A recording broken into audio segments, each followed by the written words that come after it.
Gas সংকটে প্রায় সারা বছরই বন্ধ থাকছে Ashuganj fertiliser and chemical company limited. উৎপাদন বন্ধ থাকায় কারখানাটির আর্থিক ক্ষতির পাশাপাশি নষ্ট হচ্ছে মূল্যবান যন্ত্রাংশ। একই চিত্র রাষ্ট্রায়ত্ত জামালপুরের যমুনা, সিলেটের শাহজালাল ও চিটাগাং সার কারখানার।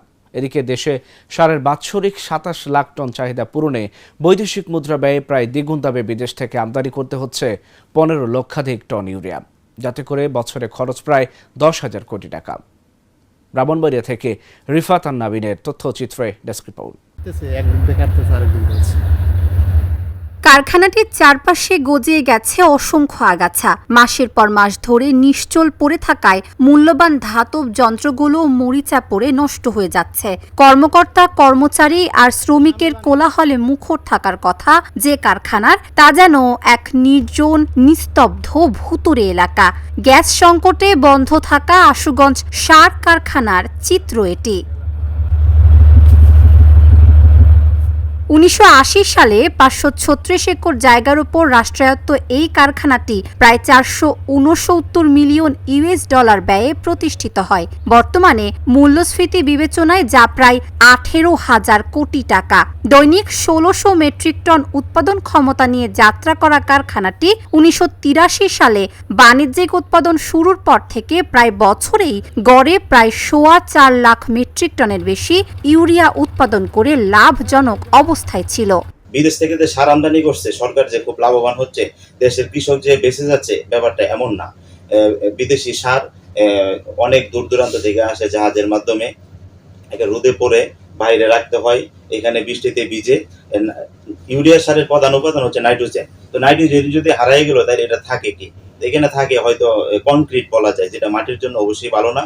এবং এই সার প্রয়োগ করে দেখা গেছে গাছের রং সবুজ হওয়ার কথা হয়ে যাচ্ছে হলুদ। এতেই বোঝা যায় ল্যাক অফ নাইট্রোজেন। আবার সরকার কিন্তু এখানে প্রচুর লস করছে। এই জন্য বলবো, প্রতি বছর আমরা ১,০০০ কোটি টাকার সার, ১২০০ কোটি টাকার সার আমরা যদিও বলি, কিন্তু আন্তর্জাতিক রেটে এই সারটাই কিনতে এখানে আবার পড়বে গিয়ে ২,০০০ থেকে ৩,০০০ কোটি টাকা। যেহেতু দেশের উৎপাদন খরচ প্রতি টন ৩৮,০০০ টাকা, এখানে বিদেশ থেকে আমদানি করতে গেলে ৬০ থেকে ৬৫, কখনো ৮০,০০০, কখনো ১ লক্ষ টাকাও পড়ে যায়, যেহেতু ডলার মূল্য ওঠানামা করে। এই যে ১০,০০০, ১৫,০০০ কোটি টাকা সরকার আমদানি করতেছে বাইরে থেকে, এই আমদানি করতে যে টাকাটা ব্যয় হচ্ছে, টাকাটা কার টাকা? এই টাকাটা এই দেশের জনগণের টাকা, এই দেশের ট্যাক্সের টাকা, আপনার আমার ট্যাক্সের টাকা। তা আপনার আমার ট্যাক্সের টাকা খরচ করে বিদেশ থেকে সার আমদানি করে দেশীয় সার কারখানা বন্ধ করা, আমি মনে করি এটা একটা চক্রান্ত ছাড়া আর কিছুই না। তবে ২০১১ সালে আশুগঞ্জ সার কারখানায় ব্যাপক মাত্রায় গ্যাস রেশনিং শুরু হলে বছরের অধিকাংশ সময়ই কারখানাটি বন্ধ থাকতে শুরু করে। প্রভাব পড়ে উৎপাদন ও মুনাফার উপর। বর্তমানে গ্যাস সংকটে উৎপাদন পুরোপুরি বন্ধ হয়ে গেছে। ফলে চাকুরির ভবিষ্যৎ নিয়ে অনিশ্চয়তায় ভুগছেন কারখানার শত শত শ্রমিক, কর্মচারী। দীর্ঘদিন ধরে গ্যাস সংকটের কারণে আশুগঞ্জ ফার্টিলাইজারের উৎপাদন ক্ষমতা, উৎপাদনশীলতা বন্ধ রয়েছে।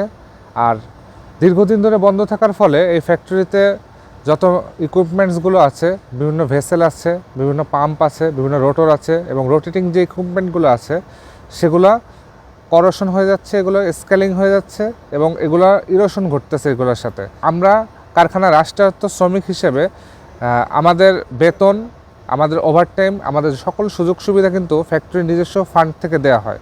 যদি এভাবে আশুগঞ্জ ফার্টিলাইজার দীর্ঘদিন ধরে বন্ধ থাকে বা চলমান প্রক্রিয়া, আশুগঞ্জ চালানোর কোনো প্রক্রিয়া যদি না হয়, তাহলে অচিরেই এই আশুগঞ্জে কর্মরত সকল শ্রমিক কর্মচারীর ভাগ্যে বেতন হয়তো বা সময় মতো জুটবে না।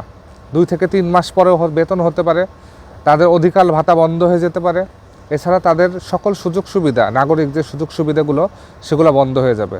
দেশের অভ্যন্তরীণ চাহিদা মেটাতে বছরে প্রায় ১০,০০০ কোটি টাকা বৈদেশিক মুদ্রা খরচ করে সার কিনতে হচ্ছে।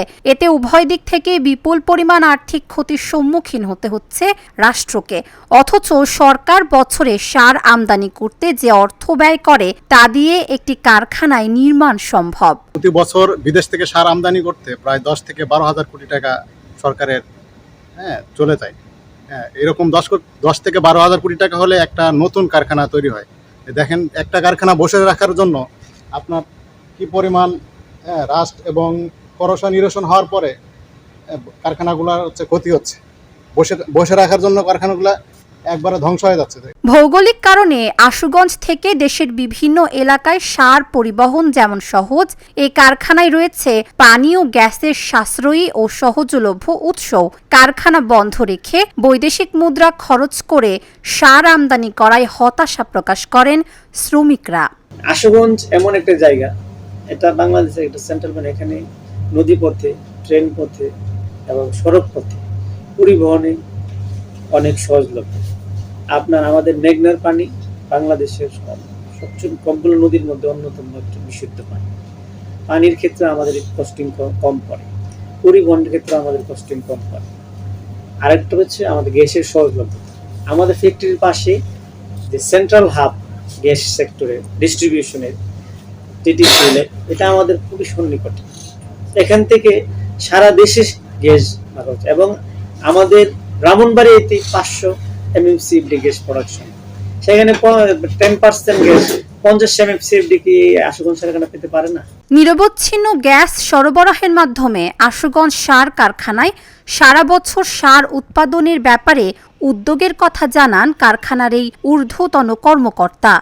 আমাদের সচিব মহোদয় গত জুলাই মাসে আমাদের এখানে ভিজিট করে গেছে, এরপর চেয়ারম্যান মহোদয় ভিজিট করে গেছে, ডাইরেক্টর বিভিন্ন সময় আসছেন, অলরেডি মিনিস্ট্রি লেভেলে করেছে। গত বন্ধের দিন এই শনিবার, আগের শনিবারে আমাদের বিসিসি প্রতিনিধি, শিল্প মন্ত্রণালয়, অর্থ মন্ত্রণালয়, বাণিজ্য মন্ত্রণালয় 3 পক্ষের মিটিং হয়েছে এবং তারা ওখানে আমরা শুনছি, যেটা আমাদের কাছে খবর আসছে যে নীতিগত সিদ্ধান্ত হয়েছে যে পুরো বছর গ্যাস দেওয়ার নিশ্চয়তা পাওয়া যাচ্ছে।